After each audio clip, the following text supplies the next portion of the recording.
ସୁଆଁ କେଉଁ ନଦୀର ଶାଖା ନଦୀ? ହରସୁଆଁ କେଉଁ ନଦୀର ଶାଖା ନଦୀ? କହିବ ତମେ କହିବ କହିବ କିଏ କହିଲ? ବ୍ରାହ୍ମଣୀ ନଦୀ। Very good. କୋଉ ନଦୀର ଶାଖା ନଦୀ କାହାକୁ କହିଲେ? ମନେକର ଗୋଟେ ନଦୀରେ ଯାଇଛି ହେଲା, ସେଟା ମା ନଦୀ, ତାପରେ ଗୋଟେ ପିଲା ନଦୀରେ ବାହାରିଯିବ, ତାପରେ ଗୋଟେ ଶାଖା ହେଇକି ବାହାରିଲା, ତେଣୁ ତାକୁ କଣ କହିଲେ? ଶାଖା ନଦୀ ହେଲା। ବ୍ରାହ୍ମଣୀ ନଦୀର ଗୋଟେ ଶାଖା ନଦୀ ହେଲା ହରସୁଆଁ। କଣ? Very good. ଆଚ୍ଛା, ନେକ୍ସଟ କ୍ୱେଶ୍ଚିନ୍, ମାଛ କୁଣ୍ଡ ନଦୀର ଅନ୍ୟ ନାମ କଣ? ଗୋଟେ ନଦୀ ନାଁ ଅଛି ମାଛ କୁଣ୍ଡ। ମାଛ କୁଣ୍ଡ ମାନେ ମାଛ ଖୁଳିଥିବେ ସେମିତି? ନାଇଁ ସେମିତି କିଛି ନାହିଁ। ଅଛନ୍ତି ନଦୀରେ ତ ମାଛ ରହିବେ, କିନ୍ତୁ ଗୋଟେ ନଦୀର ନାଁ ହେଲା ମାଛ କୁଣ୍ଡ। ସେ ମାଛ କୁଣ୍ଡ ନଦୀର ଅନ୍ୟ ନାମ କଣ? କିଏ କହିବ? କିଏ କହିବ? ତମେ କହିବ? କିଏ କହିଲ?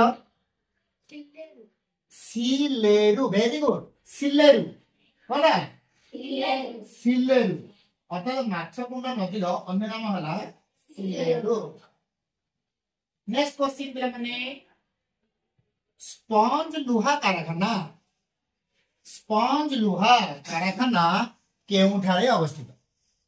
ସ୍ପଞ୍ଜ ଲୁହା କାରଖାନା ତମେ କହିବ? କହିଲ? Very good. ପିଲାମାନେ କେନ୍ଦୁଝର ଯୋଉ ଜିଲ୍ଲା, ସେଇଠି ଗୋଟେ ଅଛି ଆମର ବରବିଲ ଯୋଡା ପାଖାପାଖି ଜିଲ୍ଲା ଏରିଆ ଅଛି, ବରବିଲ ଜିଲ୍ଲା ଯୋଡା ଅଛି ମାଇନ୍ସ ଏରିଆ ସେ ଜାଗା ମତେ ଗଣିତ ଗୁଡାକ ହେଲା, କେନ୍ଦୁଝର ଜିଲ୍ଲାର। ତ ସେଇ ଆମର ଯୋଡା ସେଇଟାର ଆମର ସ୍ପଞ୍ଜ କାରଖାନା ରହିଛି। Very good. ନେକ୍ସଟ କ୍ୱେଶ୍ଚିନ୍ ପିଲାମାନେ, ସ୍ପଞ୍ଜ ଲୁହା କାରଖାନା ଅଛି। ଓକେ, ନେକ୍ସଟ କ୍ୱେଶ୍ଚିନ୍, ଓଡ଼ିଶାର କେଉଁଠାରେ ନୌଚାଳନା ତାଲିମ କେନ୍ଦ୍ର ରହିଛି? ନୌଚାଳନା ତାଲିମ କେନ୍ଦ୍ର ମାନେ ଡଙ୍ଗା ବା ଜାହାଜ ଚଲେଇବା ପାଇଁ ସେଠି ଶିକ୍ଷା ଦିଆଯାଏ। ଆହୁରି ବିପୁଳ କହିଦଉଛି ପିଲାମାନେ, ସେଠି କଣ ହେଇଥିବ କହିଲ? ଆମର ନାଭାଲ ଯୋଉମାନେ ସର୍ଭିସ କରୁଛନ୍ତି, ଆମର ସେଣ୍ଟ୍ରାଲ ସର୍ଭିସ ରହିଛି ଆମର ନାଭାଲ, ନେଭି ନେଭି, ସେଠି ମଧ୍ୟ ଦିଆ ହଉଛି କଣ ତାଲିମ ଦିଆ ହଉଛି। କୋଉ ଏରିଆ? କିଏ କହିବ? କିଏ କହିବ? କହିବ? କିଏ କହିଲ? ଚିଲିକା। Very good. ଚିଲିକା ଠାରେ। ନେକ୍ସଟ କ୍ୱେଶ୍ଚିନ୍ ପିଲାମାନେ, ସହଜ କ୍ୱେଶ୍ଚିନ୍ ଏଥିରେ ପଚାରିବି ଟିକେ, ଓଡ଼ିଶାର କେଉଁଠାରେ ହାତୀ ଅଭୟାରଣ୍ୟ ରହିଛି?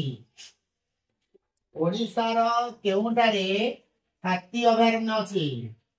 କହିବ? କିଏ କହିଲ? ଚନ୍ଦକା। ଚନ୍ଦକା ଠାରେ ଆମର କଣ ଅଛି? ହାତୀ ଅଭୟାରଣ୍ୟ ରହିଛି। ହଉ, ଠିକ ଅଛି, ବହୁତ ବଢିଆ ଜିନିଷ। ଆଉ ଗୋଟେ କ୍ୱେଶ୍ଚିନ୍ କରିବା। ଓଡ଼ିଶାର କେଉଁଠାରେ ପକ୍ଷୀ ଅଭୟାରଣ୍ୟ ଅଛି? ପକ୍ଷୀ ପକ୍ଷୀ ପକ୍ଷୀ ଗୁଡ଼ିକ ପକ୍ଷୀ ଅଭୟାରଣ୍ୟ ବହୁତ ହଜାର ହଜାର ପକ୍ଷୀ ସେଠିକି ଯାଉଛନ୍ତି। ତାଙ୍କର ସୁରକ୍ଷା ପାଇଁ ମଧ୍ୟ ଆମର ସରକାର କଣ କରିଛନ୍ତି ନା ସେ ଏରିଆଟାକୁ ପୁରା ଅଭୟାରଣ୍ୟ କରୁଛନ୍ତି ପକ୍ଷୀ ମାନଙ୍କ ପାଇଁ। ଅଭୟାରଣ୍ୟର ଅର୍ଥ ହେଲା ସେ ଜାଗାକୁ କେହି ଯାଇକି ହେଲେ କଣ କରିବେ? ପକ୍ଷୀ ଶିକାର କରିପାରିବେ ନାହିଁ। କହିବ? କହିଲ? ଚିଲିକା ହେଲା। ନଳବଣ ବୋଲି ଗୋଟେ ଅଛି ଜାଗା ସେଇଠି, ନାଇଁ କି? ସେ ନଳବଣରେ ମାନେ ସୁଦୂର ବହୁତ ବହୁତ ଦୂରରୁ ମାନେ ନାଇଁ, ଯେମିତି ଅଷ୍ଟ୍ରେଲିଆ ମାନେ ବହୁତ ଅଲଗା ଅଲଗା ଦେଶରୁ ମଧ୍ୟ ପକ୍ଷୀ ମାନେ ସେଠିକି ହଜାର ହଜାର ଲକ୍ଷ ଲକ୍ଷ ସଂଖ୍ୟାରେ ପକ୍ଷୀ ମାନେ ଉଡ଼ିକି ସେଠିକି ଆସୁଛନ୍ତି, ନାଇଁ? ଆଚ୍ଛା, ଆଜିର ଶେଷ ପ୍ରଶ୍ନ କରିବା, ଓଡ଼ିଶାର କେଉଁଠାରେ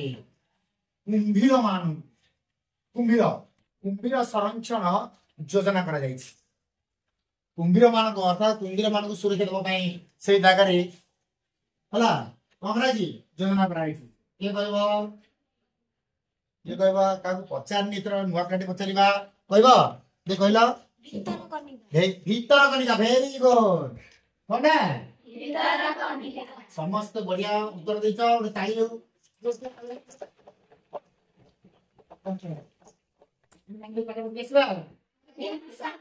Very good, nice and